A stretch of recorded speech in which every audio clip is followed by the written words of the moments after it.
All right, I think we're live now. Hello, YouTube. Welcome to my channel, Mr. Miracle Comics. Welcome to Graders Notes. Today we're one grader short. Kenny, he just wasn't up for it today. He's been having a busy day and stuff like that. I understand. We all get that way, especially around the holidays. So we'll let Kenny have the night off. Hopefully, he'll join us in the chat a little later. Hopefully, other people will be joining us in the chat. I'm trying to get this thing to come up on my phone. Never ever seems to work that way when it's on my own channel. Odd. Anyways, tonight I am still joined by my two great Graders Notes companions.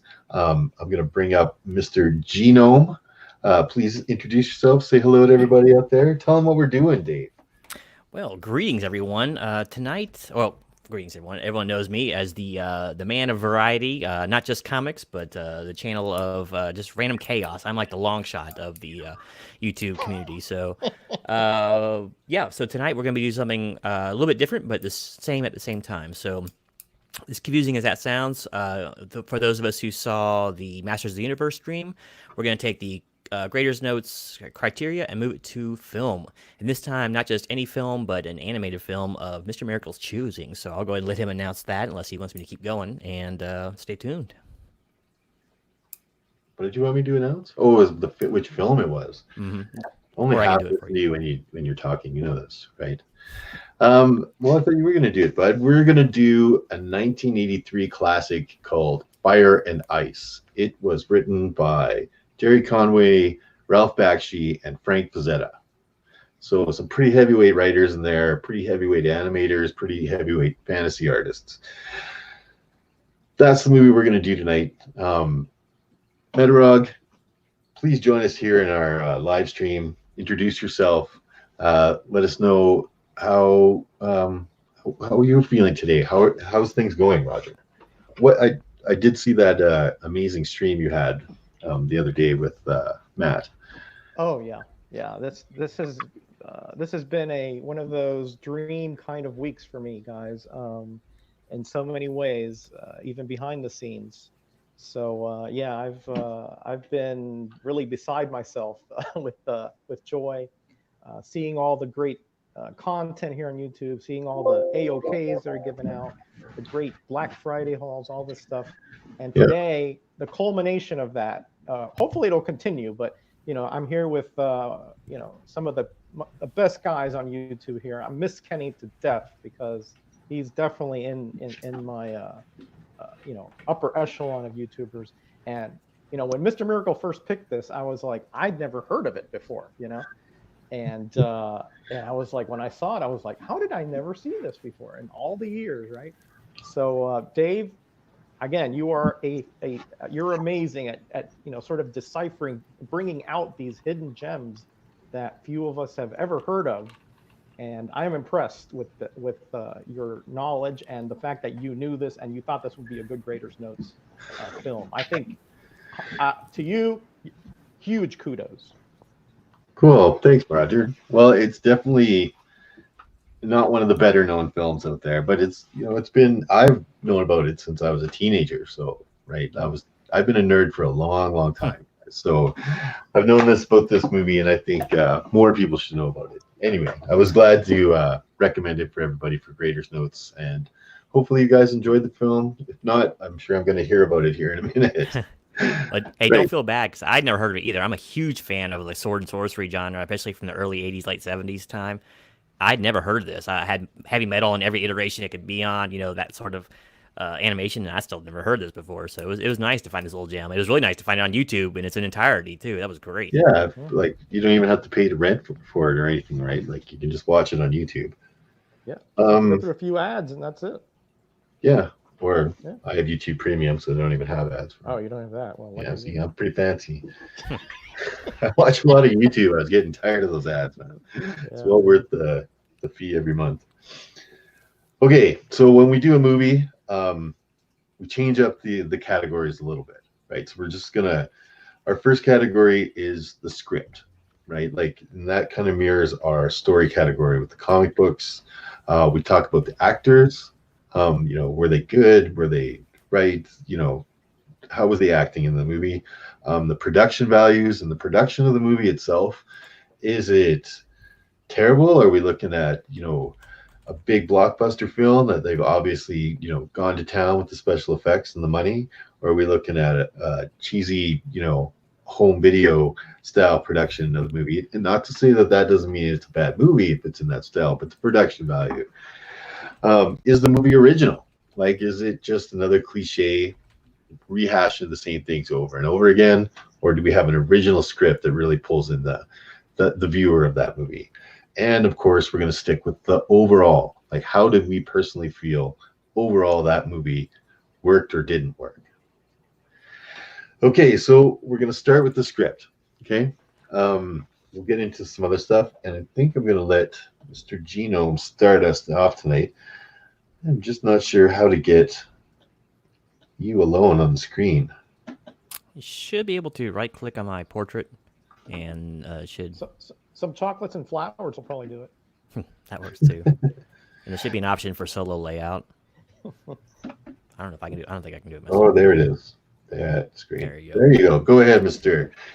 Give us your opinion of the script, please, sir. Sounds good. First, I'm going to give my opinion of YouTube for deleting Hangouts. You can suck it. I'll tell you what, man. Just not having dynamic sharing. I even tried to buy it on StreamYard here. I was looking to see if there's a package that lets you dynamically change back and forth the cameras, and I don't see anything there. So it's like, anyway, once again, YouTube, suck it for taking that away from us. But all right, so let's get on to the script. Oh boy. Well, we're going to start off with a bang here. Hopefully, I don't disappoint the guy who, let me find this unknown gem. But wow, it kind of let me down. The word that comes to mind is austerity. There's very little going on in this story. It's the famous, hero survives the cataclysm of this village, tribe, whatever you want to call it, and then goes on a quest to not only avenge, said tribe or clan, whatever, but to also save the damsel in distress. Very minimalist. You don't learn about the protagonist really, basically at all. Learn a little bit. You kind of get the idea of seems like a hunter-gatherer kind of society, but I don't know. You don't learn a whole lot about him because he's almost mute. He barely talks in this. Actually, what was her name? Tigra. Tigra is actually fairly well developed, though, which was kind of impressive because at first you think she's just going to be eye candy, and she obviously is. But you learn quite a bit about her and the way she thinks, like how she gets out of bad situations, and she's learned to use her sensuality to help get what she wants and to basically save her own life. But so it's kind of the story of her, if you really get down to it, because she's the only one you learn anything about. But the overall premise or script, as it were, was a little bit weak, man. It was, really heavily on the sword and sorcery kind of concept, but I don't know, it just left me kind of blank, Like I said, I had to go look up some of the names again because I've already forgotten them, other than Larn's. I don't know, there was very little dialogue, and what was there wasn't all that great. I did like, as an aside, I did like the dialogue for Necron.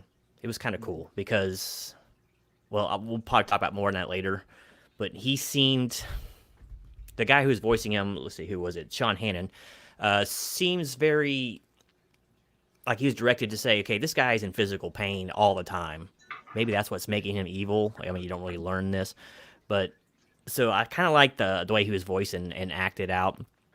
But as far as the overall script and acting, there just really wasn't any there. It was a long fetch quest and a vengeance quest, and it's been done and redone and done. It seems that they were more concerned with the animation in this, which is a shame because there's some obviously talented writing going on here, or writers behind it. But I just didn't see that in the script, so I have to go like a 1.5. Just weak in that. I wanted actually more dialogue. Usually you want more action in these kind of things, but this one there's plenty of action. There just wasn't any dialogue. One good thing about the script though is I love the henchmen of Necron and all of that. Like they're like half primate. They're like a more devolved human is what they are. So real primitive, and they kind of, they communicate with grunts and that sort of thing. But other than that, it just wasn't much there. There's a bad sorcerer, a bad mother of the sorcerer, a good king who sends his son off to die, and the guy seeking vengeance, and then of course the scantily clad damsel in distress. So yeah, 1.5. I just couldn't really get into it that much. 1.5. Five. What a low score. I know. Oh, well. So you're not impressed with the story of this of our movie as we go along here. Okay. Okay. We'll let it slide, dude. We'll let it slide. So Oh. that brings us to, you know, our statesman, the person whose opinion matters most, really. Oh boy. And that is Yikes. Mr. Medrog. Oh my What was goodness. your opinion, sir, of the script and such? Ooh, how do I do Opinion this? first is that that's a lot of stress you heaped upon my shoulders here. But I don't know if that's a platitude or if that's a threat. But anyway, A little bit of both. okay. But well, yeah, I really wanted to like the story, the screenplay, the way it had so much potential, I think. Um, but the dialogue, Genome is right, was you know minimalist, and then when it did come up, it was very, very banal and very cliched, right? To a good degree. I do agree that Tigra was the more developed character here. And Necron had his moments, where we sort of understood kind of his motivations, and the fact that his upbringing had, obviously with that mother and that situation, it was messed up. So you can sort of see how uh, that sort of could play out, right? But I, when I saw this, it seemed to me like they saw heavy metal and they took elements from it, and then they sort of integrated a little bit of Conan's, uh, uh, some of his adventures, or at least the aura of Conan. And then there's a little Tarzan in there, but it doesn't really coalesce well. The middle section of the film is really more of Tigra escaping, being found, having moments with Lorne, and then ultimately being brought over further and further away. And then there's some big logical gaps in here, obviously, but like with the king sending his son over to to plead with this guy who's obviously he couldn't care less about peace. He kidnapped your daughter. He threatened you, and his emissaries essentially tried to kill the king. So there are big leaps in logic here. I do like the overall like archetype of the film. Okay, but oh man, especially that middle part, it just drags so much because it was just a repeated kind of almost like a hamster wheel. She would get away, come back, get away, they'd find her. I wish that there was a little more character development of Lorne, and a little bit of a Tigra was okay, but I wish there was more that for her to do. It seemed like she had some skills, but she never really used them. She was clever, but the henchmen, I agree, were cool. They're Neanderthals. They're obviously just microcephalic, because the witch, the mother said, hey, you know what happens? She killed one of them because he failed. And what do? They get drunk, and nobody's keeping an eye on the prize. But I don't know.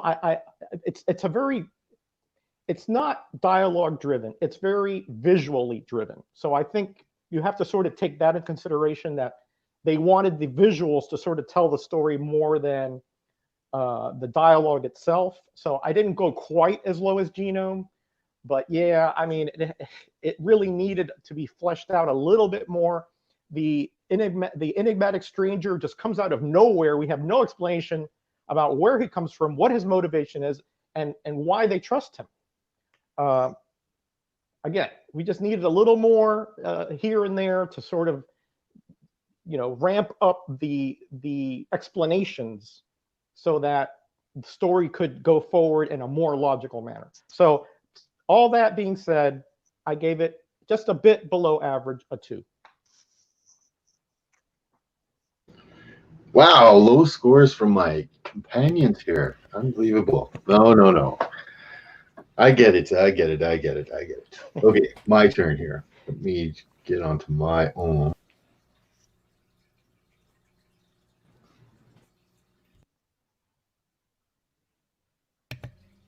Not you, me, myself. Look, it worked. Okay, there we go. Scripting. You gotta agree. I can't like completely disagree with my companions here. The scripting is probably one of the weaker points of this movie. It's very much a fantasy movie. The heroes get a quest, or in this case, their quest is to stop the bad guy, rescue the princess. So that's pretty typical of most fantasy movies, right? I mean, they're just going to go on to their quest, whether it's fighting a dragon or getting gold or saving the damsel in distress. So these two barbarians, they have their quest they're going for to save it. You also got to remember, like, it's tough when you've got like Frank Fazetta's characters and he's adding all these elements into it, and you've got Frank Fazetta's world, because like you're like, oh, it's typical like this and typical like that, but it wasn't typical when he started doing it, right? Like Frank Frazetta is one of the early masters of fantasy, man. Like this world was created around his paintings and such, right? And some of his writings, and he had a lot of input into the script. So there, he's not copying anybody other than his own early ideas, right? So, there's those ideas are there, but yeah, I mean, the dialogue lacks. I mean, the dialogue, it's meant to be like that heroic, we'll go and save them, and I'm the lone wolf and you're my young warrior apprentice guy or whatever, right? Like it's the cheesy dialogue and stuff that's kind of lack on it. I still think it's better than a lot of the fantasy movies that were coming out at that time. Like if you think like Darkstalker or Yor, or even to some degree Conan the Barbarian, that scripting in that movie is probably the weakest part as well. Mm-hmm. But this, I thought it did well for what it was doing. It served a good purpose, and it was quite action driven. There wasn't like too much to these like down points or anything like that. Like you were saying, there's not a backstory, but you really got to kind of look at some of the subtleties. The guy, Dark Wolf, the guy with the wolfskin hat. If you notice, when Lars first goes to the abandoned village, there's a statue of him sitting there, an ancient statue of him. So obviously, Dark Wolf is not just a guy. He's some sort of entity that's suddenly appeared to help Lars out with his quest. Anyways, personally, I do like the script. I do like the fact that they kind of put in some little subtle stuff.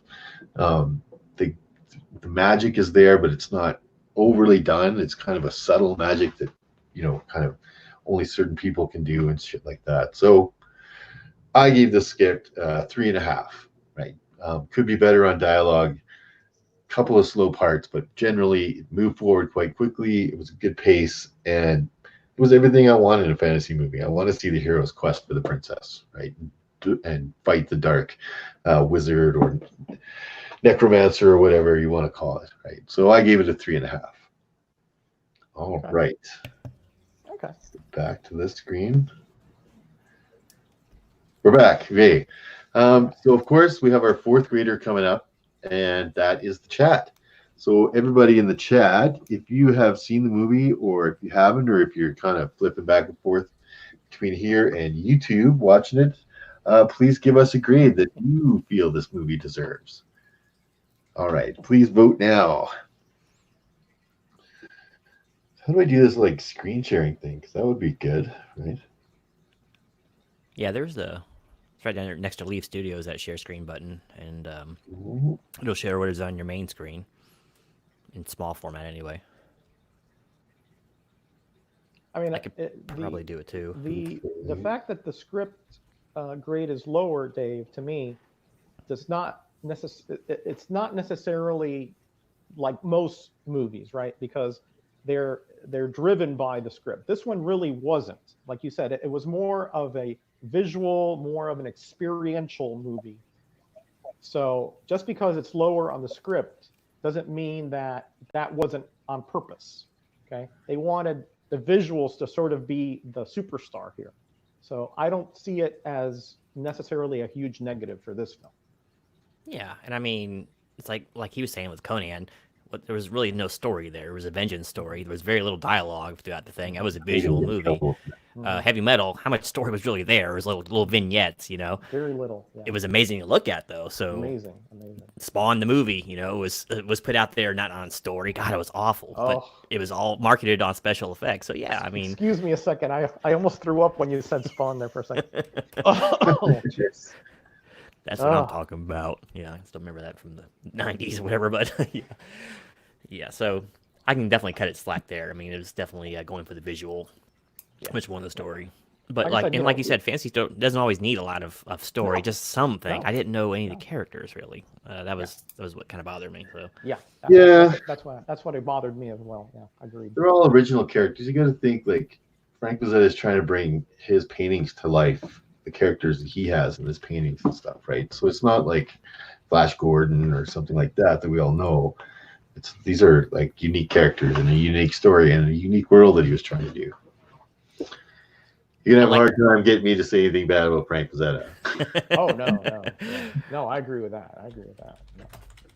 Well, I think we only got 2 scores here, guys. I think we only got 2 threes. A lot of people, I guess, haven't seen it. Well, I got 3. I got a 2.5, and then another 3 from Conquistador. Oh, I didn't see the 2.5 by Steve Whiting. Steve, you saw this, buddy. Cool. And Biggie saw it too. 3. Yeah, Biggie's like, just show the chick. Just show Tigra. Oh yeah, everyone wants to see her. Now, is Dark Wolf? I'm curious. Is Dark Wolf the same character? Because he strikes the same pose. Is he the same guy that's on the cover of the Molly Hatchet album, initial album?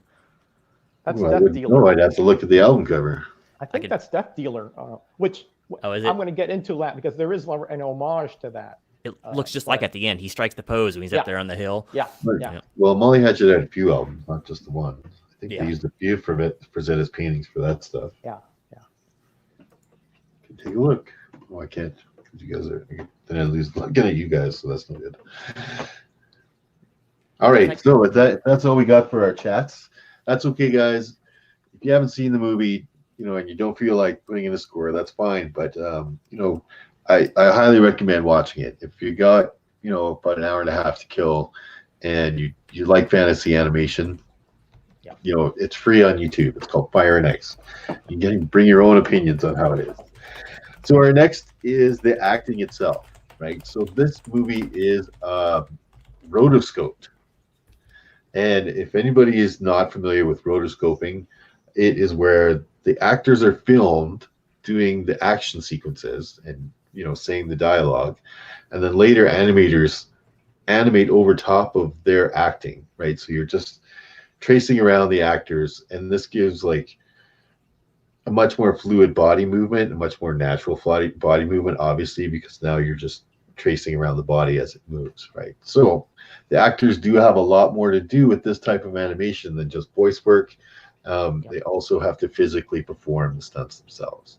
So David, we're going to go with Metarog. Sorry, start with you last. That's all right. Roger. Yes. How did you feel that the acting in this movie? I know it didn't sound like you were too impressed with the script work. Right. But how did you feel about the acting in this movie? Yeah, interesting. Very interesting when you're trying to grade this movie because it's sort of a synergistic effect between the acting and the animation. So and then of course there's the voices, of course, which are very important. And honestly, when you're looking about rotoscoping, and Heavy Metal is one of that also used that, and a few others. I think there was like a Lord of the Rings or something animation like this. I forgot. It was another one I saw not long ago. Okay. and it's sort of it's a really impressive type of animation to me because it has, you know, such a realistic movement of the character. You know, it's not like that stiff, like that. Sometimes you rerun the same kind of animated panel if the situation is similar. This one, you know, they did, everything was very different and very unique as far as that goes.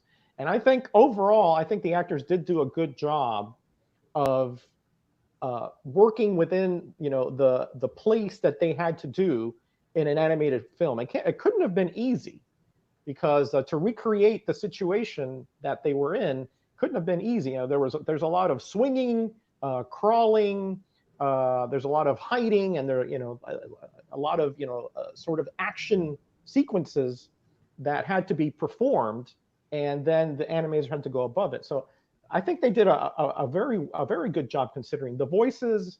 I think Tigra's voice was excellent. You know, for the role that she played. You know, like Gino was saying, Lauren, I barely could hear him when he talked, first of all, and he didn't have much dialogue. Necron, I think, did a good job of emoting that kind of sinister and, you know, troubled character, but that ultimately was doomed to failure. A lot of the other characters, obviously the henchmen, they were all grunting and groaning, so it's kind of tough to grade them. But I believe that if you're talking about Tigra, Dark Wolf, and Necron, which are the three that I kind of had the biggest roles here, those voice actors were really well done. Again, overall, I think considering the action poses and how they had to emote during those times, I think they did a better than average job. So I gave the acting a 3. Good job. 3. High praise today on this show. Yeah, no, I agree with everything you just said there, Roger. It is like very difficult for some of the actors, like the grunting guys and stuff. You can't really, like, what are you supposed to say about right? Yeah, you know? I didn't really put that into the equation as such. Yeah. for all we know, it's like, that's the coffee boy. We were short a voice actor. We had him do the grunting this afternoon. Right, like, we don't know. But okay, let me talk about the acting. We'll go in here. So personally, I agree with a lot of what Roger said. You know, back in this day, getting big name actors to do voice movies, like to do animated movies, is really much more difficult, right? It's not. It was seen as kind of a lesser movie form than it is today. You know, now great big actors love being in the animation roles because they're like, man, they don't even have to wear makeup and costumes. They get paid just as much, right? Like, it's a good deal for them. So you think back then, like, they couldn't get the top tier actors, but they did manage to get some really good actors, I thought, and they tried to mirror the characters a little bit to the actors that were portraying them. Like Frank Frazetta did a picture, and then they cast an actress, and then he went back and kind of changed it a little bit so that the real actress looked a little bit like Tigla, but obviously not as endowed as her, right? It's a Frank Frazetta. Frank Frazetta is very much known for doing his voluptuous women. She had to try and play off this sort of demure barbarian girl who's struggling to survive this thing while she's being kidnapped and taken away from her home. And I think that actress, she did a good job of portraying that sort of, you know, princess in trouble. Still had a little bit of the fire in her because she's a fire girl, but, you know, she was basically had been raised as a princess, and now she was out in the jungle and, you know, scared with these barbarians. I thought she did a good job. If you think of all the physical acting these actors had to do, all the jumping and running and throwing and swinging swords and jumping off ropes, because the actors actually had to go and do that stuff. It wasn't just a guy sitting at a table drawing, right? So that's always impressive to me when I hear roto-scoping. I guess kind of a way of tracing, but I mean, you still have to do the proper picture. You still have to do the Frank Frazetta character. He would have done what's called key animation, and then other animators kind of animate in between what the characters look like. So I thought the actors did a good job. I thought, you could feel the tension when they were. I think Lars was a little bit flat, maybe, right? Like a lot of the time he just seemed very nonchalant about all the stuff that was happening around him, right? Like being attacked and giant ice things flying and riding on a pterodactyl and all this stuff. And he's just like, yeah, it's another Wednesday. Like what, like so.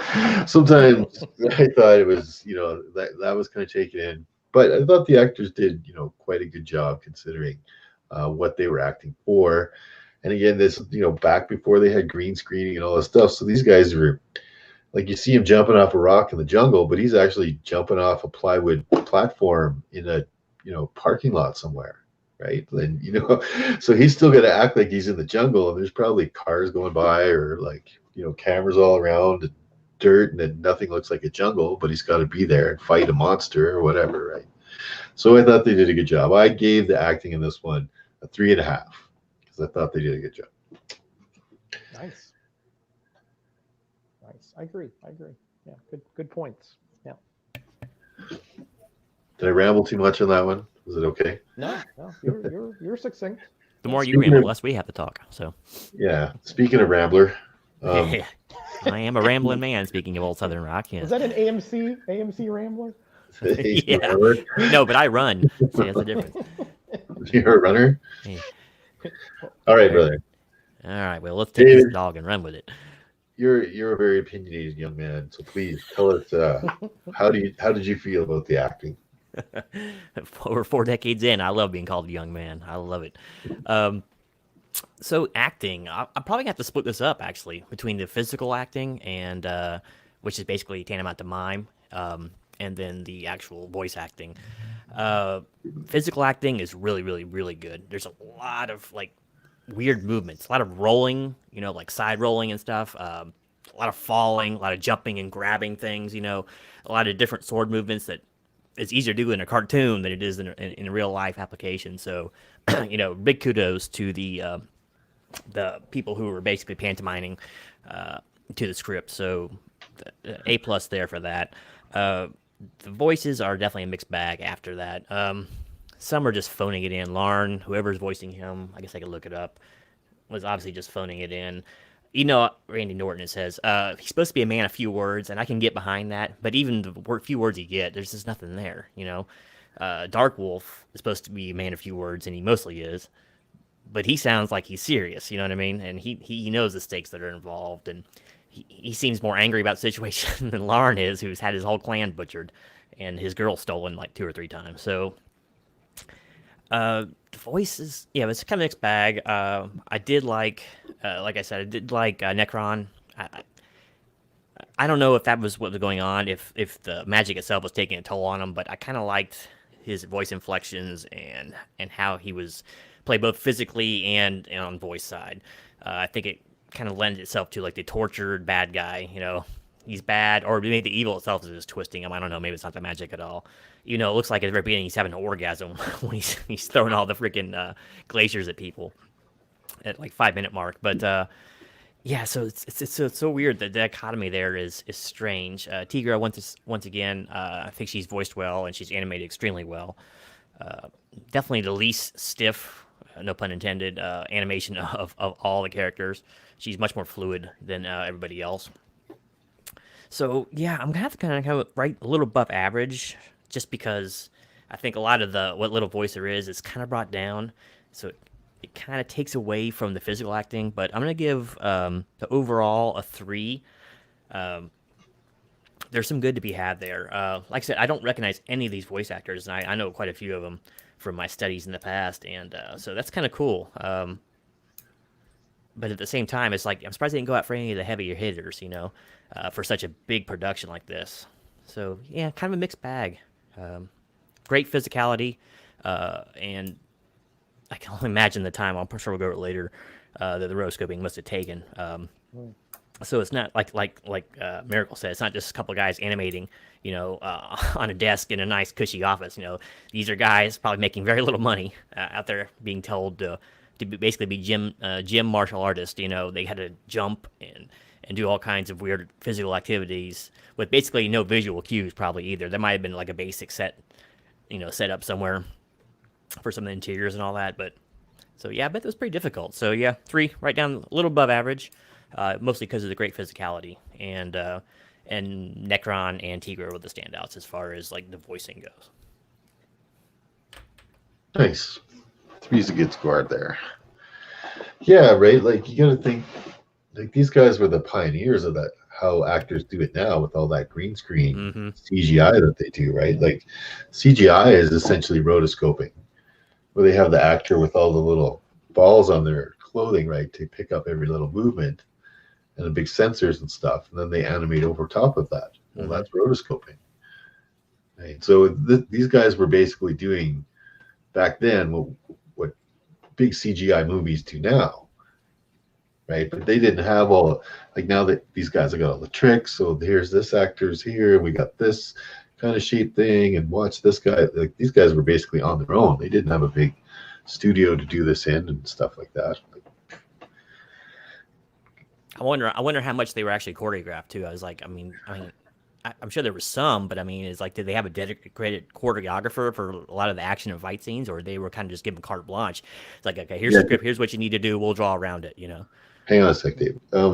Let's ask the chat what they thought before we get too far off on this topic. If you guys want to, please give us a vote if you've seen the movie, or if you have an opinion of even just how rotoscoping, can be quite a physical endeavor for an actor.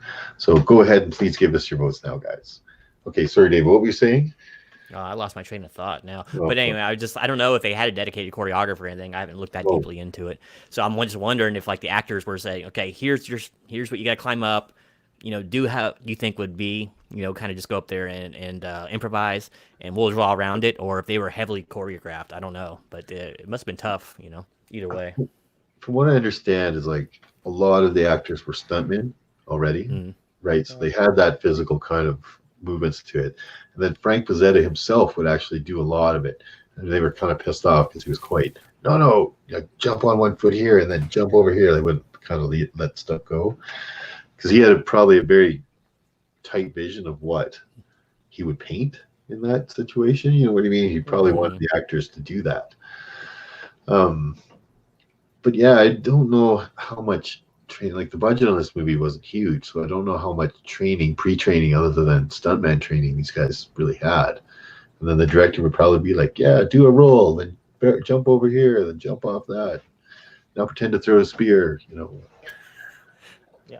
Well, it couldn't have been easy either way, whether it was, the animation has to go this way, so you have to sort of mimic that, because in a vacuum, that's a difficult task, I think. Unless it was drawn out for them somehow, beforehand. Well, I'm sure they did storyboard, right? And if Frank is involved in your storyboards, they're going to be good storyboards. Yeah. So I agree. This could not have been easy on them in any way, shape, or form. And they did honestly a very, very good job. Especially the melding of the animation with the physicality of the actors, I think was well done. I almost gave this a 3.5 just because it was that impressive, But the voice acting really substandard in a lot of places. Yeah. All right, so it looks like we've got our scores in here, Roger. Alrighty. You doing the abacus today, Dave? Am I? Are you doing that? I was just looking at the scores. Okay. I haven't even written them down or anything. Let's see. We got Biggie 3.25. Come on, Biggie, give us a break. You know the rules here. 3 or 3.5. 3 or 3.5. You're trying to throw a curveball on us here, Biggie. So 3. We'll count Biggie's as a 3. 3.5. Another 3. So it looks like average. Looks 3. like 3. Yeah. Everybody was okay with the acting. Maybe just slight above, just because of the physicality of it, right? Let's shout out a couple of guys here in the chat. I don't think we've done that yet, Dave. Oh yeah, let's do that. Who we got? Now we went 3.5. Okay, well, too late. We're down to 3. We got Biggie Shack in here, of course, our very loyal supporter. Steve Whiting, another guy who I think he missed one, and he just like was like, "Oh, I can't believe I missed it." He's really just, And you should feel one shame for one of those missing guys that he's a pillar of the Graders Notes. Christopher Donaldson, I don't think I've seen you here before. Welcome. Great to see you here. Great to see some fresh faces in here. Of course, our fill-in extraordinaire, Unruly Simeon is in here supporting us. Javi Conquistadorks, great guy. He had a great interview the other day with Rena on Life with YouTubers, and of course he does the that show with Hialeah, Inquiring Minds. Great to see you here, Javi. And who else we have here? I think we had Tim in here earlier, and of course, one of our alumni, the Gray Man, one of the OGs here on Graders Notes. And I think earlier we had Joey Bag of Sevens in here. And I think that is pretty much it, guys. Is that the end of it? Hello, Busy in Comics. Welcome. Welcome, everyone. Yeah, I know Chris. He's commented on my videos before. Okay. Great man, of course. These great people here in the chat. I love it.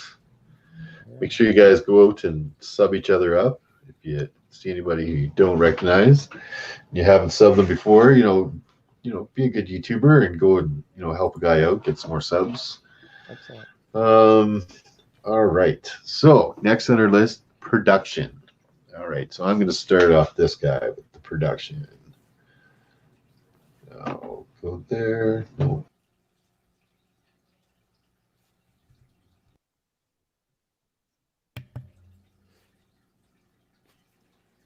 I got to be his face for this one, I guess. There it is. Oh, man. That's not the most computer savvy. Anyway, production. So, like I said, this movie didn't have the best budget. But if you look at the type of movies that were coming out at the time, all these live action movies that were full of cheesy costumes, poor filming, dumb stories, ridiculous special effects, Yor and Cull, and like Conan the Barbarian was pretty good in certain respects as compared to most of them. And this is also the year like Return of the Jedi came out this year, but of course this movie had nowhere near the budget Return of the Jedi had. Ralph Bakshi is also has quite the reputation for being quite cheap, right? Figuring out how to do things cheap, right? That's how we got to do that 1970s Spider-Man cartoon, and we all remember that, and Rocket Robin Hood, of course, right? Those production values is a way that Ralph Bakshi figured out a way to do rotoscoping cartoons with print-on-print filming that was cheap to produce a Saturday morning cartoon like Spider-Man and Rocket Robin Hood. He's also done tons of other animated movies, Wizards, the Lord of the Rings, half rotoscoped, half live action kind of movie that came out in the 70s. That was a Ralph Bakshi. What else did you do? Fritz the Cat, was he involved with that one? Anyway, I think he was, yes. Yeah, he's done quite a bit. I actually got to meet the man once. He was at a bar that I was at. My roommate when I was in Vancouver was an animator, and so I got to every once in a while meet these weird animator people. Anyway, that's why I know so much about rotoscoping and stuff like that, because he would talk ad nauseum on it, and I'd be like, yeah, don't care, just want to watch the movie. Anyway, for this particular movie, though, I think the physicality of it, and Frank Frazetta, like getting him involved, and then really trying to create a world of Frank Frazetta. And when you're seeing all these live action movies that are failing and look cheesy and terrible, this movie says, screw that, we're going to do it animated style, and then we can do whatever we want, right? And it looks good. We have Frank Frazetta, who's the master of fantasy art, and everything's styled after him, and they really do create this, Frank Frazetta style world that you believe you could be in a Frank Frazetta painting in that cartoon, right? And it looks good. The rotoscoping was done well. The acting, it's not all cheesy. It's 1983, so there's obviously it's done in analog. It's done on actual film, right? Mm-hmm. Taking pictures of each film cell. It's not digital, nice crisp like 4K like we have now. So I can't fault it for that because that's just a limitation of its time, right? So it does have that kind of grainy look to it that all animation of that time kind of did. But production value, as far as these types of movies go, and really being smart play, making it animated, in my opinion, I think I gave the production value on this one a full 4 because I really, really liked how it was presented. All right, we're back. So, David, how did you feel the production of this movie went? Did you think, what am I watching this? Why is this so cheesy?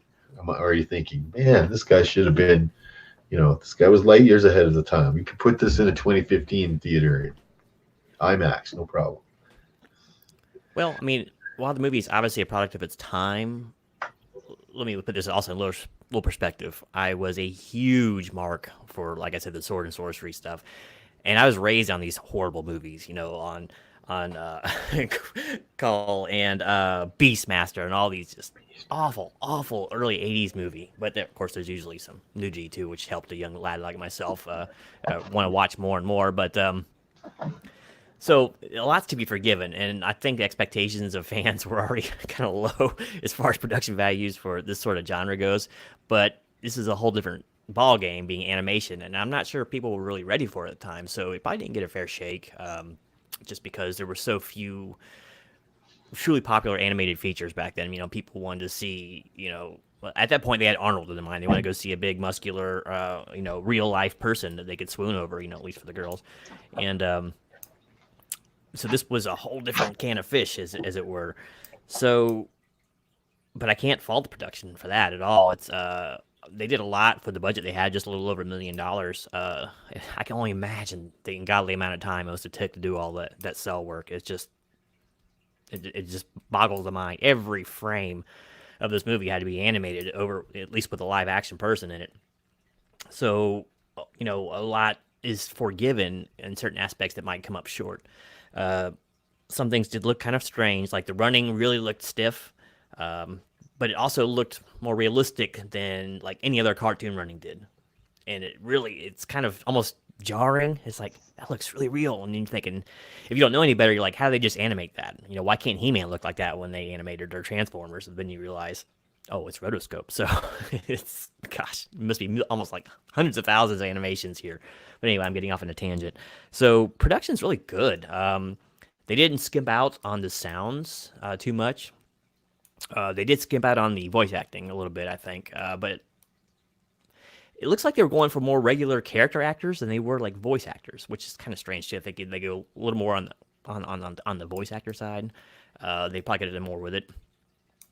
But I'd say really good production values on this. It doesn't look cheap, doesn't look cheesy, and for one thing, it's long. It's a pretty long movie. They could have shortened that up by probably 30 minutes actually, and it still probably would have been just fine as far as movie length goes. It surely wouldn't have lost too much story, but I don't know. I think it had really good production values, and the fact that they made, how long was this movie? Was it 2 hours? No, an hour and a half. I think. Yeah. 90 minutes. So that's pretty long still for what they were doing. But, I mean, just a lot of action going on. So, once again, that's a lot of stunt actors having to go through a lot of physical movements. So, yeah, I'm going to have to go ahead and give production a 4. There was just, it was really high. They obviously maxed out what they could do with the animation at the time and the rotoscoping work they could do. So yeah, they didn't chintz out on too much of anything other than maybe the voice acting. It's almost like they kind of ran out of money there. So yeah, 4 really high production values. Right on, right on. I agree. I agree with that score. Who knows what my score was? Right. All right, Roger. You said this movie surprised you. Was it the production value that surprised you? Let's find out, sir. How did you feel about this? I'm a big fan of the heavy metal film. I saw that. I snuck into the theater because I wasn't of age back then to see that, right? And man, that movie mesmerized me, and not because of the, nudity or anything like that, but the animation and the way that the story was so, you know, intensely horror and violent, and the way that it was portrayed just struck me as a young man, right? Um, and so I think if it wasn't for that movie, this one would get a lot more props, because I think the production here is really top notch. Um, when you look at the landscapes and the mats that Frazetta did there during this film, they're breathtaking, beautiful. They have such depth, they have such detail. And when you look at the rotoscoping animation, like Gino was saying, there's no skimping. I was looking closely to see if I could see, you know, some kind of cross lines, or if there were empty spaces. Nothing. It was very, very detailed. Um, you know, the editors here knew what they were doing. There was not really big jumps or anything in scenes. Everything was pretty smooth. Of course, Tigra, a lot of detail went into her. Obviously, she's the big selling point. You know, they even every animation from her was very close up, especially in the posterior. My God, we definitely got introduced to her posterior angles, because it was everywhere, whether she was crawling in a log or getting herself into water or running away. It was always from the reverse angle. Not always, but it really focused it on that. And we call that a backup cam, Roger. Sorry. Okay, very good. And of course, on her, when you got the front, you got a lot of undulation of her top, etc. And, you know, again, I'm not saying that because of any, you know, salacious a comment on my part. That's not what I'm getting at. What I'm pointing at is the detail there was just amazing. You know, obviously you have to have a selling point, and she was the one for, I'm assuming, a mostly male audience for this film. So very smart to do it that way too. But you know, and then also I like that the men were not like these over muscled and, you know, overdone physique guys. They were just kind of more athletic, more you know, shall we say, like swimmers, you know, physiques, where they had muscle tone, but they weren't bulky, they weren't steroided out. And that was, again, they thought this through, because in a world like this, you know, there isn't a lot of weightlifting and things like that they would be going through. They'd be going through labor here and there, throwing things and etc. And I just found that it was so well done, because I again, as an older you know, admirer of these types of films, I really look at it and I say to myself, is this something that it is distracting in some way? And it really wasn't. There was a few little lava flows here and there that looked a little bit off, because I think they were, you know, animated on top of a mat or something. It wasn't all it's super smooth. It kind of recycled a little bit there. And of course, you have like the glaciers. You know, they're very phallic kind of symbolism there. Which, if you know Frazetta, you're going to get that. But you don't get nudity. You just get a lot of skin here. And but that type of detail and thought, and in the editing, the music was it was really kind of an afterthought. It wasn't really a real big player in here. So, but it was subtle enough that it didn't bother me. So to that extent, I gave it a little bit better than average grade on that. But I agree, the rotoscoping, the detail they put into it, the matte paintings and the landscapes, and, you know, the flow, there's no, you know, nothing off-putting at all visually in this film, except for that little lava flow, you know, and the narration at the beginning was a little bit funky, but really that's nitpicking. Honestly, guys, I gave it a little higher grade than you guys did. I gave it a 4.5. 4.5. All right. Yeah, it sounds like you were very impressed with this. I think it's an impressive film when you start to really take a look at it. I agree. I was doing a little bit of reading about it. Well, actually, let's get the chat involved here. All right. Chat, how do you feel the production value of this early 80s animated film play out? Is it this is too hard to watch because this is cheeseball on another level? I don't think these guys knew how to direct their way out of a paper bag, or is it why isn't this guy up for an Oscar kind of director? All right, so chat, please give us your scores. Yeah, I was doing some reading about the movie like before we got on here, and I guess they did over 1,000 paintings for those backgrounds. Wow. So like the way animation works, old animation is they would have a painting of background, and then they would animate the different characters moving across this background, right? Of the background of the painting. There's different cells that go on top, and it's filmed. It takes 16 different pictures per second of film. So it's filmed at 16:1, right? And Frank Frazetta would have done what was called a key animation. So he would probably be doing every 64th or every 128th picture. So, and then the animators would come in and like do all the 16 pictures to make this guy move for 1 second, and this, and fill it in, copying Frank's work, right, until they get to the end part. So he's kind of like, okay, the guy starts here, he winds up here. And you guys do the roll animation thing, right? And then he's like, okay, now he has to go here, right? And so that's what he would do. And then you get a whole bunch of other animators that would jump in there. And probably if it's Ralph Bakshi, he hired a bunch of animation students to like go in there and like copy up all that stuff, right? Yeah, he was known a bit of a cheapskate when it came to production values. I remember reading about that. Even when he did like the old Spider-Man cartoon, you remember the old Spider-Man cartoon? Oh boy, do I remember! Yeah. And then Rocket Robin Hood. But if you looked at some of the episodes of both those things, had the same background paintings. Yep. Right. He would just be like, okay, that's episode of Spider-Man. Okay, let's roll in Rocket Robin Hood. Do this one. Yeah. Hey, Dave, I'm sharing a screen if you want to share it with the chat before they make their grade. So if they haven't seen any of the animation in this movie. How do you do? Oh, there it is. So there's Tigra that we're talking about, everybody, in case you want to know. Tigla. Definitely the best animated of the bunch. Maybe it's because she was moving slower. She wasn't running as much. You know what I mean? Yeah. You keep running in there with the puns. She's the most developed character. Yeah, sure she is.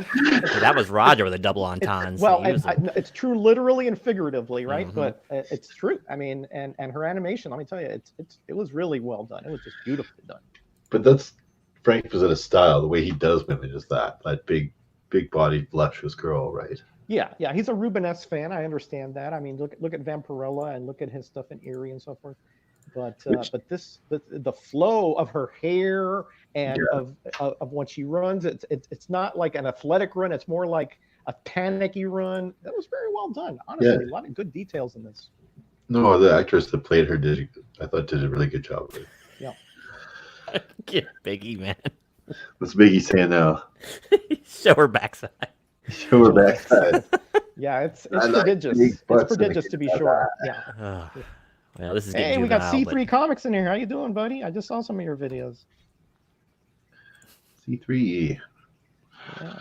All right. Everybody sub up C3. He wants to start a contest here soon. What did we get did we get scores on the chat for this one? Yeah, we got scores. Sure we did. 4, 4.5. Steve Whiting. Comic Head, 4. Hi, Kenny. Solid 4. Okay, looks like we got 4, just a little above with the 4.5 there. So we're all on the same page on production value there. It was quite a good movie, production value wise. And you got to think like studios were like, with animated movies that came out of America. This wasn't Japan, right? This is the early 80s. They took a big risk with heavy metal. The same year that this movie came out, another big animated movie, Rock and Rule. Yep. Oh, terrible movie. Oh, man. Right? Like, I couldn't see the whole thing. I couldn't see it. Yeah, no, it's awful. And and they put a lot more money into that movie than this one. So again, studios are like, oh, look at this movie, just tanked at the box office, right? Like, unless it was for a cartoon for little kids. Yeah. If it was a Disney or what's that other company? Filmation, maybe. Filmation. But Like this is back in the days of Saturday morning cartoons and stuff, right? Yeah. That's the way they would. Yeah, whatever happened to Saturday morning cartoons? Copa. Copa. They targeted too many kids on those cartoons. I think they just threw them off. But I want to say just one last thing, Dave. Back then, in the early '80s and so forth, when you were a kid, any animated feature, you gravitated toward it, right? Because you figure, okay, this is something because you're not going to make an animated feature that's a soap opera, right? I mean, that's just you're talking to a different audience at this point.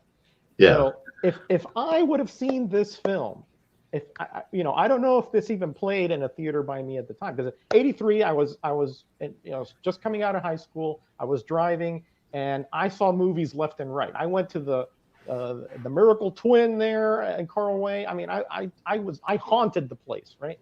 If this had wider release, I guarantee you that this would have been a film that would be memorable today. But I think because heavy metal took a little bit of the sting out of it, and like you said, Return of the Jedi was just massive. I mean, it was. Yeah. I remember going to see it on the first day. I couldn't even find a parking spot within half a mile of the theater. Okay, it was just massive. So it's probably detracted. That everybody was trying to see those, and and a few other 1983 films. I think Back to the Future was also somewhere in there. So, yeah. Again, if the timing was a little bit different for this film, and it had a little wider release budget, marketing budget, I think this could have been big. Yeah, like I don't know why it was so limited release. Like why, like most people still don't even know about it now, and like it's '83. Of course I wouldn't have went to it because I would have been 8 years old. My mom probably would not be cool with that. Yeah. But when I discovered it later, when I was a teenager, right away I was like in love with this movie. A good friend of mine was like, "You haven't seen this movie? You got to watch it." Same guy that introduced me to Highlander. Good taste on that one. He had the greatest taste in movies. Hunter Perry, if you're out there, thanks, buddy. Anyway, so we're up to our last category, or no, we're up to our last. No, yeah, our last before the overall, yeah. Originality, right? Second last category. Was this movie original, or was it just, you might as well just taken the title off of there and just title it something else because it was really that other movie, right? Is it a clone of Die Hard? Is it really original on its own? Does it make, are the characters, cliche? Are the characters, wow, surprising? I don't know. Well, let's start with Mr. Roger. Sir, how did you feel the originality of this movie played out? All right. Well, again, we have to consider the age of this movie. So you can't really compare it to anything that came after, because that would be perhaps derivative of this film. Okay. So looking at it from the viewpoint of 1983 Metarog is what I'm going from here, right? And at this point, I like the sword and sorcery genre, but I was not like the hugest fan. I was more of a sci-fi fan. Okay, so putting that into this, I consider this film to have some original elements and some derivative elements. Okay, obviously, as I said before, it harkens back to some aspects of Tarzan with the jungles and the misanthropes there, and then there's the classic fairy tale of the damsel in distress being kidnapped by the evil ruler for nefarious reasons, and you have the archetypal hero who perhaps at first didn't really have that role. It was thrust into it. He had a tragic story of his own. And you have the enigmatic X Factor, out there who nobody knows about, sort of Racer X kind of thing, if you are a Speed Racer kind of fan. And again, you have the evil, the sinister, the sanguine dictator who wants to, who imperialistic, he wants to take over the whole realm. his realm is not good enough. He wants to squash anything that is even within his sphere of influence at all. So, you know, obviously there's a story here which is not totally original. Okay, and it has elements that is derivative of others, but when you look at it as a totality, and you sort of shake it all together, it hadn't been presented in quite this manner. Okay, and I think it's I can't take out the rotoscoping out of this, because it is such an important part of what this film is about. Okay, if this was a live action film, probably be less than memorable. Okay, and if it had a different type of animation style, it also would probably be substandard. But when you take the combination of the Frazetta influence, you know, with the Rubenesque woman and those beautiful landscapes and deep, rich colors, and when necessary, and then you had the brooding kind of off-putting, kind of blasé stuff when you went to the Necron area. You know, it had good points that weren't fleshed out totally in any other film at that time. Okay, so totally original, no, but it did, when you consider all the aspects together and how they were used. You consider the rotoscoping. You consider the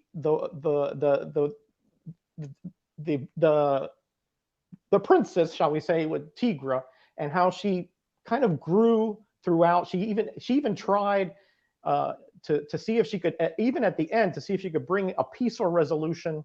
You know, she just didn't cower, and she just wasn't like and, you know, screaming and, you know, being all faint and being all weak. You know, she was a fairly strong character, and that's something that you didn't see a lot of those strong female characters at that time. Much stronger than the, you know, kind of the taciturn and barely having a personality hero. Okay, so because of that, I think, you know, when you consider all those elements together, I think it did have originality to it. Not if you take any point in time is there originality, but when you take everything, including the animation, including the rotoscoping, including the character development, and including the kingdoms, and how, you know, how different they were, and how, you know, they would never be able to sort of fit into the same world, because you had just two different ideologies. It's really kind of an allegory, perhaps, of even today and the political climate that we have. So taking all that together, I still considered it more original than not, and gave it a 3.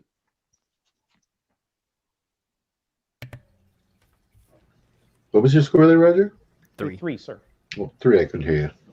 Yeah, 3's pretty serviceable, right? Is that the first one tonight? First one. Wow. I was marking them down last time. You got 4. You're starting to slide. You're going on the slide. Okay, so originality. That is interesting take, Roger. And, you know, you had some very good points there. I'm going to take a turn at talking about the originality now. That picture. Give him hell. To me, it was very original. Again, because we're talking about ideas that come from Frank Frazetta, who started these ideas 50 years before this movie was out, right? I mean, Frank Frazetta was a pretty old guy already by the time this movie came out. He was a huge fantasy artist. It was so daunting for what I read. It was so daunting, like so nerve-wracking for the animators to have to do Frazetta's work, and that he actually came into the animation studio and a couple of them fainted because they were like so nervous, because they had this massive star like of the art world coming in, right? Wow. I'm sure they were just young guys, and they were just like mind blown. Like I don't know, I might pass out if I met Frank Frazetta, especially now. Yeah. He's dead for a while. That might scare the crap out of me. Anyway,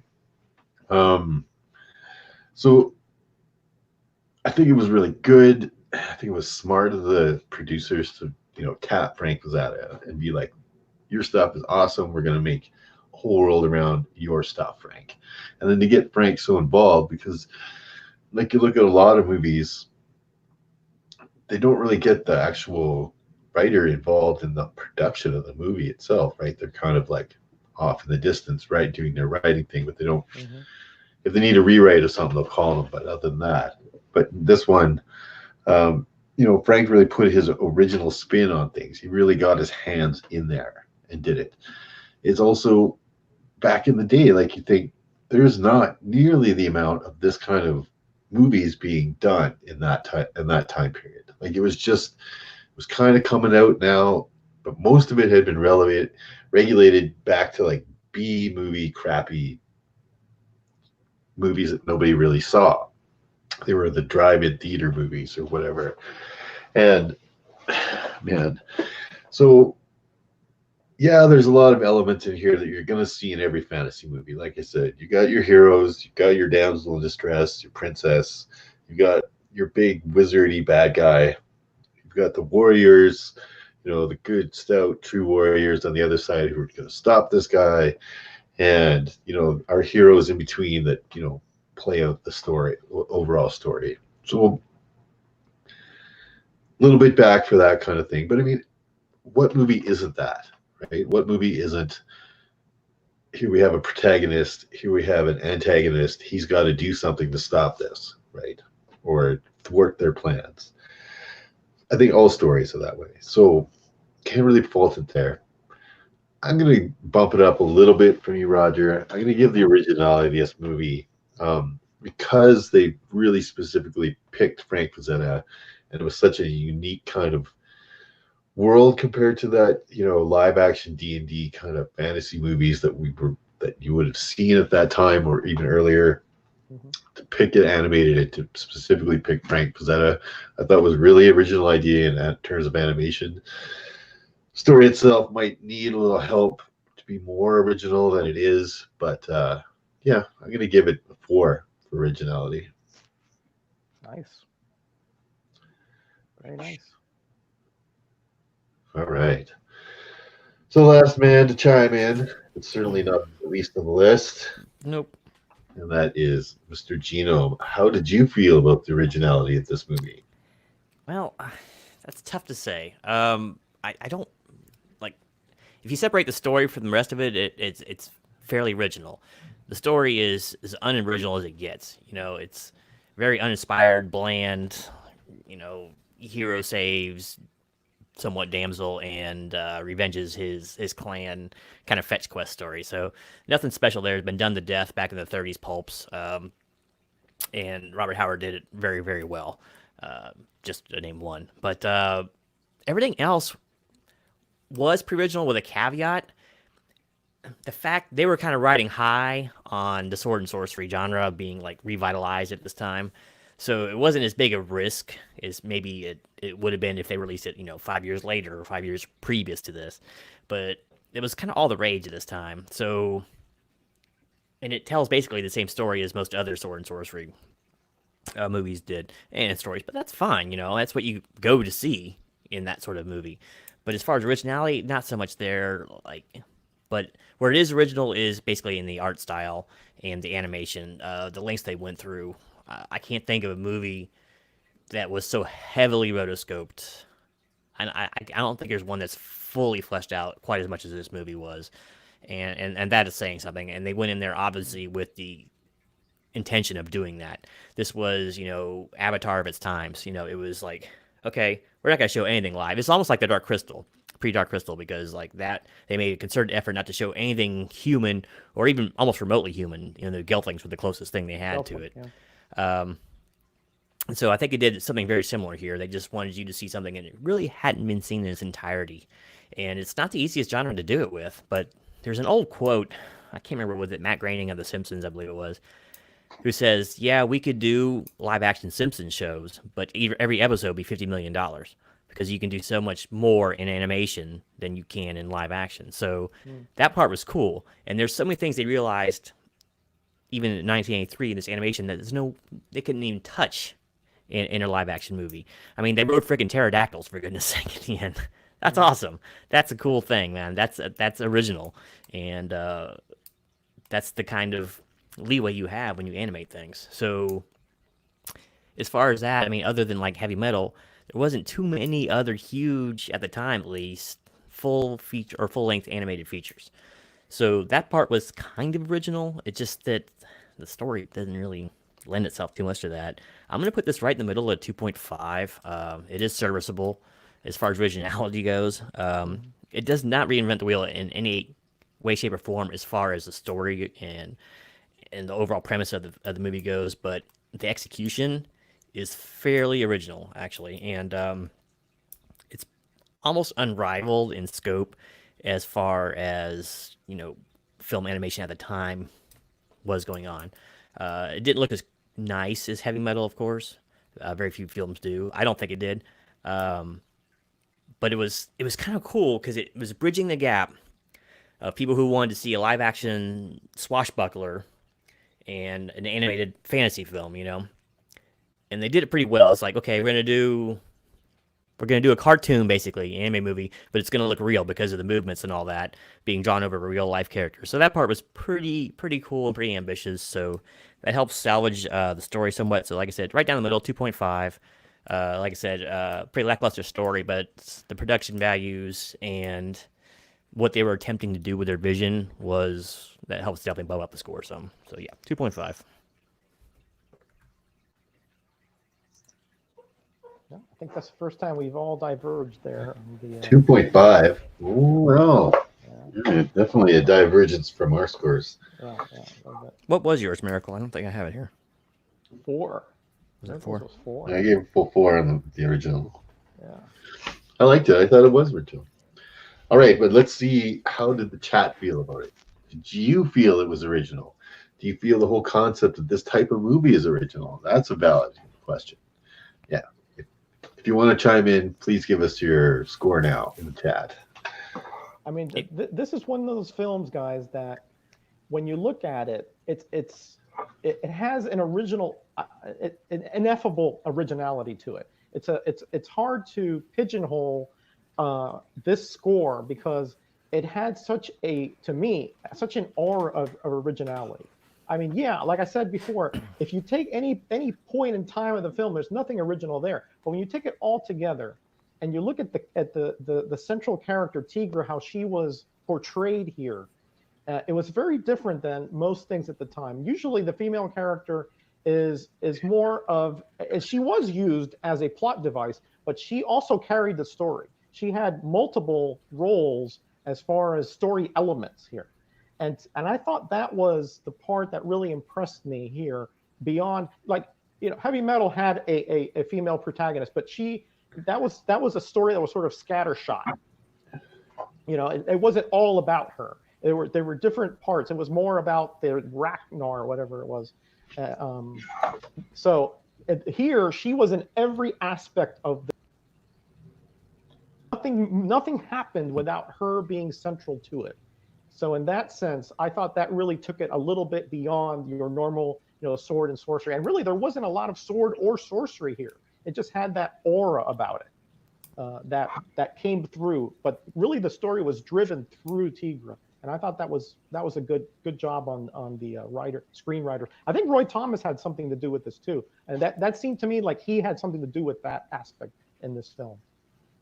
Tigra did have something of the hero's journey going on in this, kind of a Joseph Campbell thing, almost more than Larn did, because Larn started out, I mean, it doesn't really show it, but he's kind of dressed and he acts like he's had experience as being a warrior. She's had nothing but, she's been cosseted her whole life and kept in, like a piece of fine china.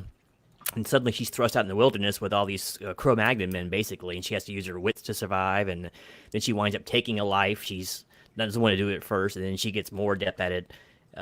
She does try to parlay for peace at the end with the big bad guy, basically swallowing her pride and the pride of her retired peoples just to try to make peace. And yeah, so she's not the cringing heroine at all, or the cringing piece of eye candy. She has eye candy, obviously. She has major eye candy. There's a bit of a progression to her. Yeah. The other thing, you're right, and you're right. There's a Joseph Campbell kind of vibe to her story in here. Definitely. Yeah, I mean, there's the Larn too. Throughout. But, yeah, she definitely grew to the point where you knew that at the end, if things went south, that she would still be able to even take over the kingdom if something happened to her dad. Yeah, maybe.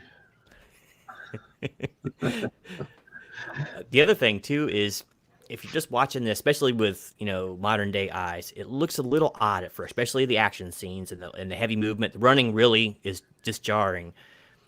But watch that. The only reason you're seeing it look so odd is because you're so used to bad animation in cartoons, especially back then. Right. Yeah. Watch He-Man run. It's like skip frames constantly, and it's lazy art, and not so much lazy. I mean, it's just they're rushed. They don't have that much time. Now you're seeing him move like a real person, so it looks a little disjarring to the eye. So you can automatically see that and think, "This is terrible looking. What am I looking at here? This is awful." But then you start thinking about the amount of work that went into it to make it look real, and your brain just is not processing it right. That's the problem I think a lot of people would have with this movie. Good point. Yeah, good point. Like you're not used to seeing something unreal move in such a real way. Mm-hmm. Yeah. At first, I was like, "Wow, I'm either getting motion sick or something is wrong here." Then I started realizing it's like, "Oh my gosh, that's a full running animation." Yeah. What is that movie with Keanu Reeves? That it's like this, has the animation over, but it's much more closer to what the actor looks. Oh. Yeah. Keanu Reeves did one of those? Yeah. Darkly?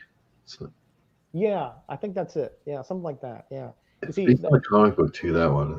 Yeah. That when I saw that one, I wasn't that impressed with it. It looked to me like there were flickers, and it was very distracting because you knew it was Keanu Reeves, but it was an animated Keanu Reeves. And it was very distracting. Here, you don't know who you're looking at.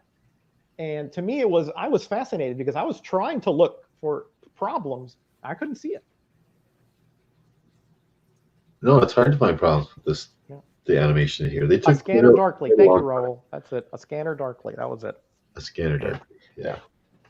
Yeah, it very wasn't odd. Very odd film. Either. Very odd. Yeah, I wasn't happy with it. Yeah, very odd. I've never even seen. I don't think I've even heard of that one. I know of a Mirror Darkly, but I don't know of a Scanner Darkly. It's not it's not something that you're going to regret not seeing. I don't think. Well, it's most Keanu Reeves movies, but that's just me. Right. I grew up with it. Okay, so what do we got here, guys? We got 2 3s, a 3.5. Is that it? Yeah, that's all I see.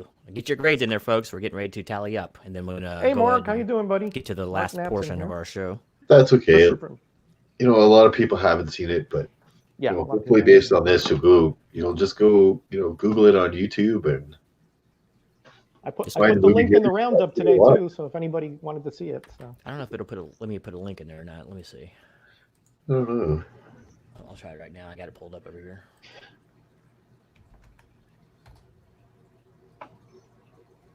And it won't let me do a hyperlink, but you can just copy and paste that in there. That took you right to it's the full length movie. I don't think there was even an ad in there.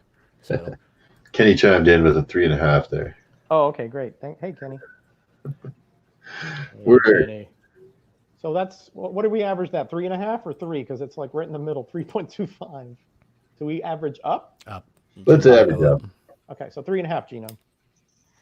3.5. All right, got her. So does that bring us to our overall category now? Yep. And we are going to start with me, I guess. It's my turn. It is your show. You can take any turn you want. Well, we're going by, in a round robin thing. I think it's my turn to start. Okay, so for the overall of this movie, I personally, I see this movie through a little bit of a rose-colored glasses. I have been liking this movie since I was a young lad. Like I said, a friend of mine introduced me to it a long time ago, right? A buddy of mine that used to play D&D with when we were teenagers. But if you take into account the era, the quality of the animation, the story could have been better, but it was still pretty good, and it still had some great stuff in it, like different things. Riding pterodactyls, using a volcano as a weapon, right? Like in a fantasy movie is good, right? Using all that lava. I liked, the directing was good. The vision of how everybody was moving was good. The the world really sucked you in. Like everything looked very congruent with Frank Fazetta's work. So that really helped pull you into this whole fantasy world, and not just the background paintings and then the trees and the jungle and stuff, but the characters themselves really were congruent to the backgrounds, right? Um, could have used some better advertising, could have used wider distributions, could have used more budget, probably. Think about the physicality of the actors and what they went through. Think about all of the thousands of paintings that they had to do for backgrounds and all the little different animation cells, painting over top everybody. So for overall, from a 1983, we got no computers to help us with any of this. Putting it on analog film, actors that can't, that have no idea where they're supposed to be in a jungle and they're just acting to be in a jungle.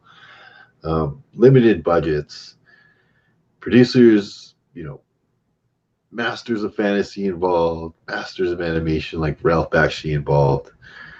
Overall, I had to give this movie, I think, it's worth more than the sum of its parts, as it were, right? As when you put all these things together and you watch this movie, it really pulls you in for something to do on a cold afternoon. And I gave it a 4.5 as an overall. Wow. But like I said, I have a little bit of a reminiscence and affinity for this movie. So that's where I landed, 4.5. But I'd like to see, Roger, listening to what you've been saying this evening, parts of it I think you really enjoyed. Other parts I think you're not quite sure about. Yeah, I think that's a good summation. Other parts you definitely were not so, not too impressed with. Yeah. So overall, please, how did you feel this movie went for you? Okay, and again, Dave, thank you again for bringing this to my attention, because really I did not know about this, and honestly, overall, it was a very enjoyable experience, to tell you the truth. Surprisingly enjoyable experience, actually, to see a free movie on YouTube that kind of struck me like this one. It's a bit surprising, right? And now let me just go, briefly through what my thinking processes here when I come to overall. The script, the weakest part here, of course, not necessarily by it wasn't. It's weak and partially by design, because I believe this, like some comic books are very art driven, others are story driven. This is definitely an art driven movie. It's the actions, the mannerisms, the body language, and the way that the producers and the directors direct your vision to certain things, whether you consider those, distractions, or whether you consider it, plot elements, whatever. I think they did a disservice when it comes to the dialogue. It was just very banal, very minimalist. It just was. I understand that at the times it was men of action, etc. But for us as an audience, we need a little bit more to sort of be able to relate to these characters and being able to take them, seriously, and being able to sort of be able to see their plight and have some, empathy for it. And although I did have that to a certain degree, they certainly could have made it a lot easier on us if they would have had a little more exposition here and there. Okay, so let me just stop that right there. So the script was by far the weakest aspect here. The acting I thought was very solid, considering the challenges, as we've mentioned before. It was well done. There was nothing that was sort of out of sort, nothing offbeat, nothing off-putting. It was correct. It was appropriate for this type of film and the environment that that they were put in. The voices were hit or miss, but the big characters, most of them really were well done. I think some of the lesser characters, I think they just pulled some guy out of the hall, and hey, you sound good, but Tigra and Necron and Dark Wolf, I think those were standouts as far as the voice acting. Overall, I gave that a 3. Production values, I think this is really where they just are superb. Considering the challenges of the time, the analog film, the immense amount of animation involved, the immense amount of matting and amalgamation of that with the rotoscoping, and the different plot elements that, again, taken, separately don't mean a lot, but together they really did have a lot of production value, considering the limitations of a budget and of the time. Again, I really was impressed, because I could not find, except for that little lava flow there at the end, which looked a little funky. It looked a little 1950s Fleischer. But other than that, I thought it was honestly excellent, and I was pleasantly surprised. I gave that a 4.5. Originality, again, it had original elements when you take everything into consideration. Certainly the animation aspect, certainly the lack of a lot of sorcery or a lot of swords.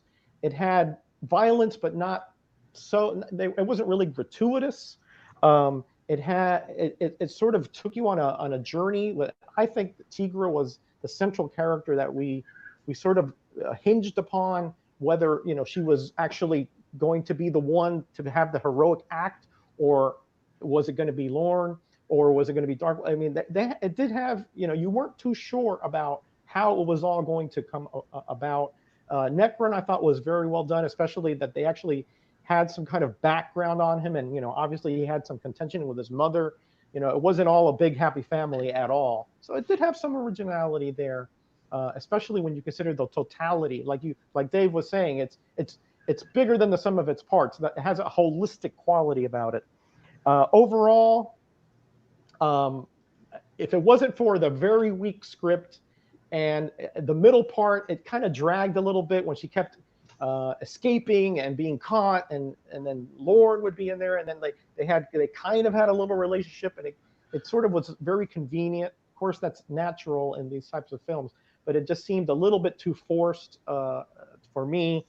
But the production values being so well done, considering the budgetary standards, considering the time, considering how the acting just was so seamlessly melded into the animation, I couldn't go high as you, Dave, but I definitely enjoyed this film quite a bit, and I gave it a 3.5. 3.5, that's still pretty good. I'm not saying it's a flawless masterpiece or anything like that. I did quite enjoy this movie. Mr. Gino, David, how did you feel about the overall of this picture? Again, you seem to have parts you really liked. You seem to have parts that you're not so sure on. Well, just to reiterate, I really did enjoy Tigra's parts, but double entendres notwithstanding here, we'll go over some basic stuff. First of all, yes, this is an enjoyable flick. Go watch it. It's free. It's 90 minutes long. Just go watch it.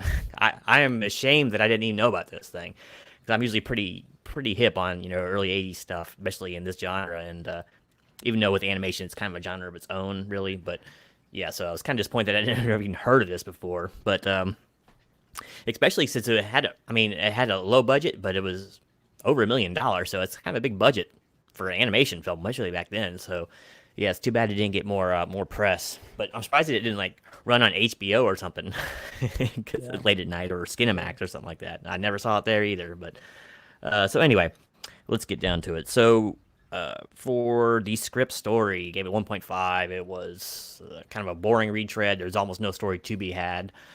So only 2 of the characters had basically any personality at all. Well, maybe 3 if you count Dark Wolf, but it was kind of hard to figure out what he was all about, and other than just avenging spirit, according to Mr. Miracle, which I didn't really pick up on that at all. But it makes a little sense because he was such a wrecking machine. So 1.5 on the story. As far as the acting goes, I give it a 3, almost 100% on the physicality of the actors who were later basically drawn over in the rotoscope process. They did some really, really nice fluid movements. I don't know if they probably had to slow down. I don't know if they slowed them down in post, or they shot the film slower, or the actors just slowed down just a little bit, because if they went too fast, it'd be too hard to animate. So it's more of a slower languid movement. Like when there's a sword strike, it's something like this. You know what I mean? It's not a quick hack like you would expect. Once again, maybe a little more realistic as well, because these guys are tired. They've been fighting a long time, and they're journeying long and far. So I gave it a 3. The Necron and Tigra voice actors rose above and beyond everybody else by a fair margin, and we'll leave it at that. Concept, I gave it a 4. It was kind of ahead of its time and what it was trying to do. Maybe it was too ambitious for its own good. I don't know, but I like it. There was a vision, a solid vision going in. They knew exactly what they wanted to do, and they didn't cheap out on it. You can tell when a movie gets a half-ass idea and they either don't follow through with it, or they implement it too little too late at the end. Like this happens with a lot of 3D movies. Oh my gosh. You can tell they just tacked the 3D on there to meet the craze that was going on for a little while. And this movie did not fall prey to that. They had a vision to start with, and they stuck with it the whole way. And that quality shows. So I gave that a 4. Excellent production. As far as originality goes, nothing original about the story at all, or the cast of characters, other than Tigra having a bit of a hero's arc, which was kind of not the norm for female roles back then. Princess Leia and stuff helped to kind of bring that out, and Ellen Ripley, at least for the masses, So the audiences were getting a little more used to it, but it wasn't a common theme for the time, especially for that genre at all. So unless the character was some sort of sorceress or something, usually they were just there for eye candy, So that wasn't the case. Well, it was a lot of the case with Tigra, but she also had some progression too. So that part was kind of original, and basically the complete rotoscoping of this movie. It wasn't like every character was basically rotoscoped, and it was, it just wasn't half-assed. So it's hard to explain it. You have to watch it to see what I'm talking about. But so for originality, I gave it a 3.5. It has been done before, but I don't think it had ever been done before on this scale of this movie. So that kind of leaves us at an interesting impasse. Do I use the aggregate here, or do I give it just my own score? I'm going to go ahead and give it my own score. This one's going to be straight serviceable, 2.5. 2.5. It's almost a 3. It was almost a 3. I'm not sure if I'll ever watch this again. I may. And it was an enjoyable watch one time, but there's plenty of movies out there that I've enjoyed watching that I wouldn't give a huge high score to either. That's gonna be a one-time deal. It did some things very well, and some things it didn't do well at all. If this had even a 1 point higher story, I probably just gave it a 3.5 and been done with it, because a lot of what worked very well. And if you can put yourself, like you were saying, in the mindset of, hey, Genome 1983, how would you view this movie? Coming from, early G.I. Joe and stuff like that kind of poor animation to something that looks like this. That would definitely gives you a different perspective on things. So it was good. It failed on a couple really key things. It's so disappointing that they didn't go harder on good voice acting for this movie and give them something to say. Larn could be a very interesting character. He can be taciturn. He doesn't have to talk a lot, but let's learn something about him. Is he important to the village? What did he do before? Has he always been a warrior? What's his motivation? He doesn't even say, I want to go kill the prince. He just goes places, So it's very confusing. The only time he had any kind of liveliness at all was when he was kind of coyly courting Miss Tigra out there by the pond. Then he had a little bit of character put into him, and she almost had a little of his character put in her, but it was most of the time he was pretty bland. So if they just done a little more with the voice acting, I think this movie it could have been one for the ages. It could have been a 3.5 or a 4, but as it is, I'm going to give it a right down the middle, 2.5. Definitely worth a watch. I've seen a hell of a lot worse in animation and real-time movies. So yeah, go give it, check it out. Check out that link that I linked below, and there's Dark Wolf right there, getting ready for the final battle. So, no one mentioned that. So there was some really good, especially the final battle, some good fight scenes. Kind kind of like if you like a fan of like Rob Roy kind of fighting when it's not just constant sword clashings, people constantly backing up to get the measure of each other. There's a lot of that in this movie, so that's something else to be cognizant of. So, yep, sorry to disappoint you on there, Dave, but 2.5, not too bad, but not the greatest either.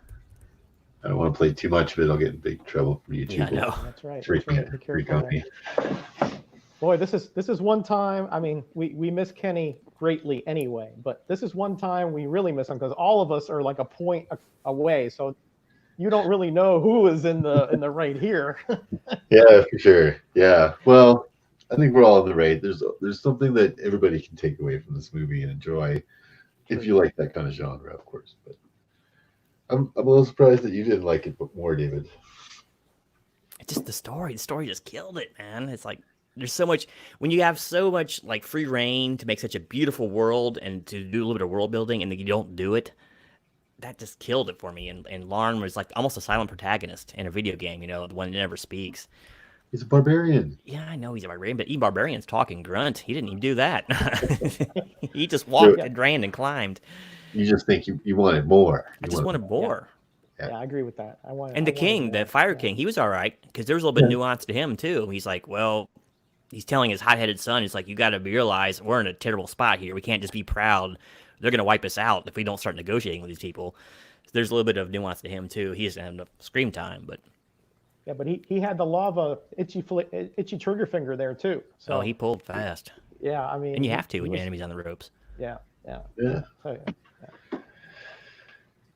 Anyway, it was well worth it. Are we gonna put the chat in here? You guys want to give us how you felt an overall score for this movie? Should have gone, should have been, was. So if you want to put in a score, please go ahead and put one in now. Yeah, Kenny, please put in your overall to see what you think compared to. He did watch the movie, so. Kenny's got the comment of the night there. Alien versus Predator comic was better. No, the one above Genome said. 3.5 from he Steve says Whiting. Tiger is serviceable. Tiger, well, yeah. Oy I mean, I thought that it would be more distracting because it's obvious that they were, it's obvious that they were posing her for, salacious reasons, right? Oh yeah. But, I kind of tried to I may not seem like very manly saying this, but I kind of tried to overlook that and look at how, that the character came from that posh kind of spoiled, background. She even had her own, handmaiden there who was she some kind of like demon or something? Like, the lady that was there in the throne room with her or her bedroom, she's like, and then she had that Black Panther. Right. Mm-hmm. Right. I mean, Panther. Yeah. It looked like to me like that handmaiden was some kind of other being, That's her familiar or something. Yeah. Maybe her familiar, right? And she came from that kind of upbringing, and now that she's, at first she was very panicky and all that, but it seemed like she really did grow quite a bit in wisdom and in as a person, as far as her courage and really that was impressive. But it was hard to just focus on that because of her obvious incredible looks. It's sort of like you as a man, you're like focusing on the more carnal aspects and not the person. So I thought that might have been a little distracting, but I was able to sort of see through that, I don't want to call it problem, but through that issue to sort of see and that she was really the focus of this film. And I thought in that sense, it was well done.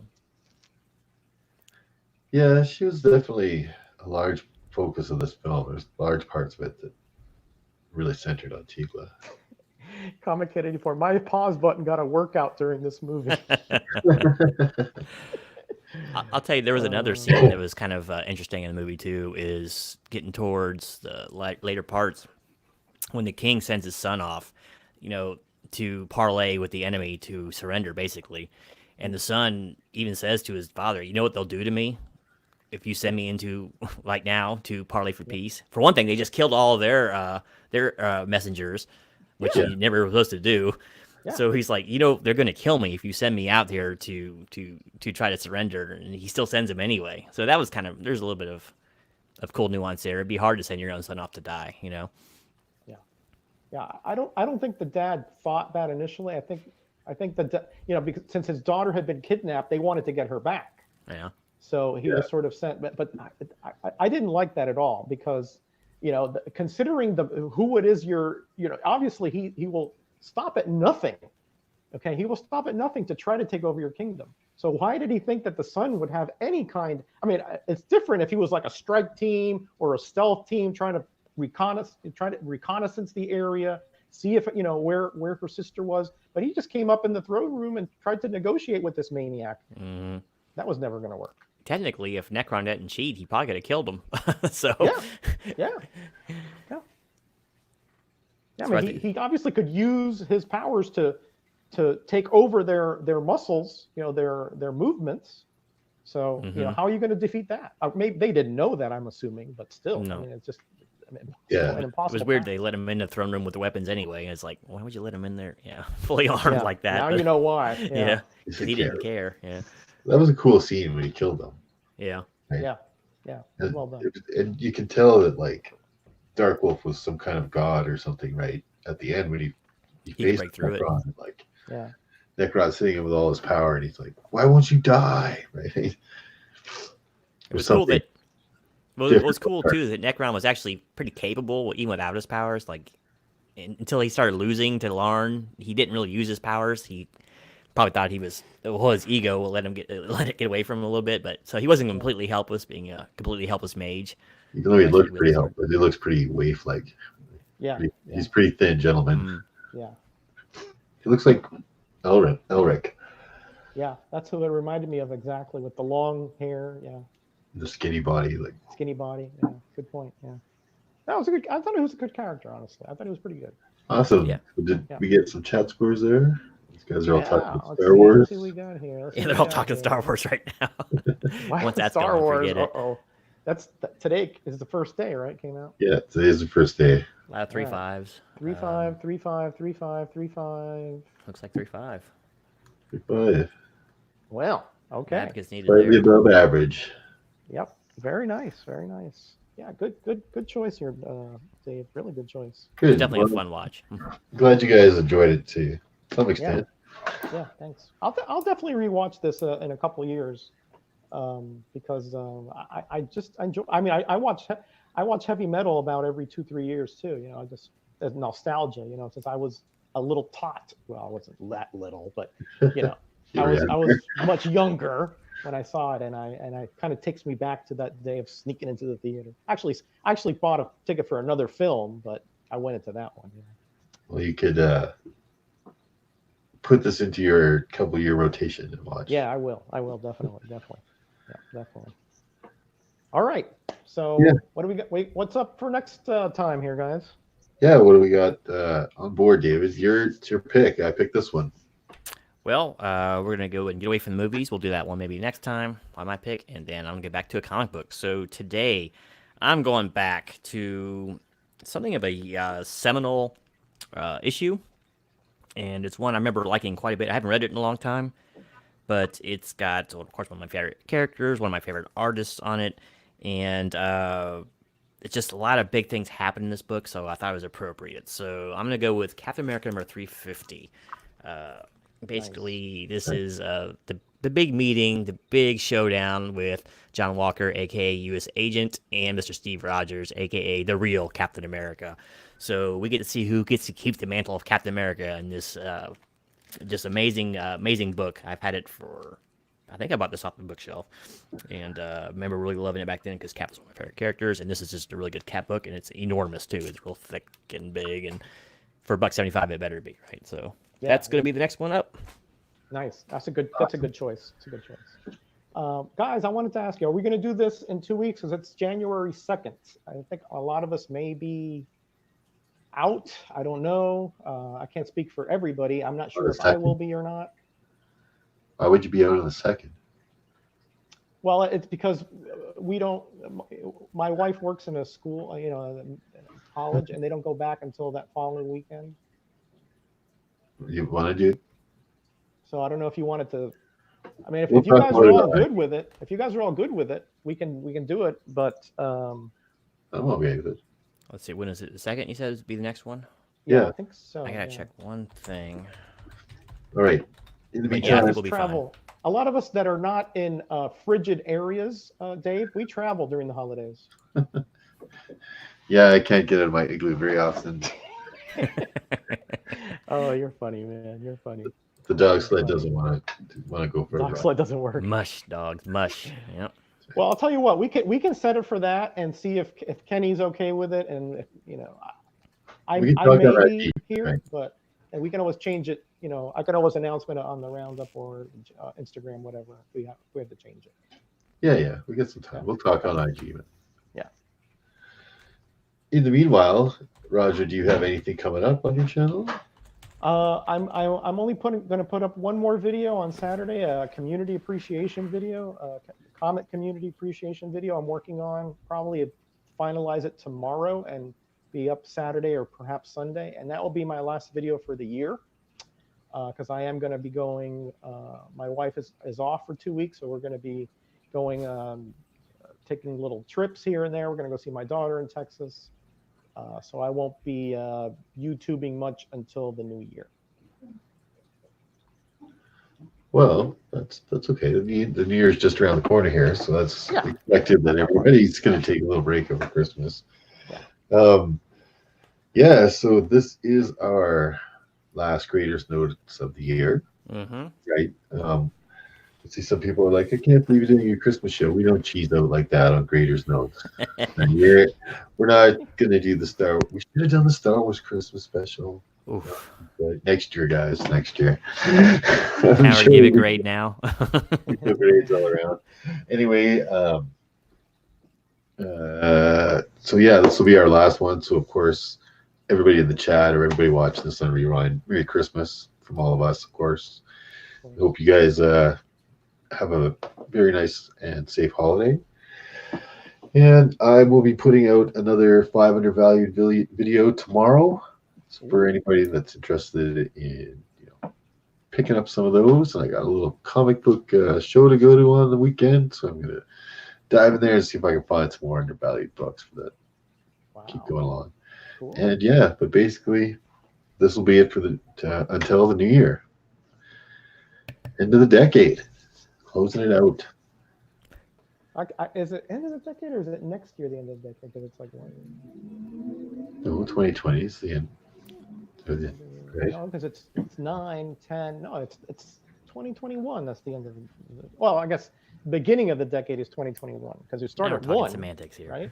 So No, you don't start at 1. 2. All right, chat. What do you think? You don't start at 1. It turns to 2, so the decade starts 2. Well, just because that digit changes doesn't necessarily make it a new decade. What is It's the third decade, but it's a new decade. It changes on the 10, brother. All right. First decade started at 0. The next one will start at. It starts at 1, not 0. You don't start at 1. Well, do you start at 0 grade or do you start at first grade? The very first day that you go there, you're okay. We were a year old. No. You're a year. And be like, okay, what? Damn your relentless logic. Yes. I tell you, that's a good one. That's a good one. All right. Well, okay. I'll go with Dave's definition. Happy next decade. Okay. How's that? Like when you got a baby, they don't start at 1. Right? Well, true. Right? True. They start at X months old and finally get to 1 after a year. You're a year old. All right. Anyway, like I said, we'll see you in 2020, regardless, whether it's a new decade or the same decade. We'll see you in 2020. Okay, my New Year's resolution will be stop talking about stupid shit on YouTube. No, that's what YouTube's all about. I can't. It is. That's right. That's exactly what we have to do. It's like tantamount to YouTube at this point. Anyways, All right. Again, everybody out in the chat, Merry Christmas. You two guys, Merry Christmas. Thanks for joining me on the channel tonight, reviewing this Absolutely. underrated My pleasure. movie, in my opinion. And yeah, we'll see you in the new year. This is Graders Notes out.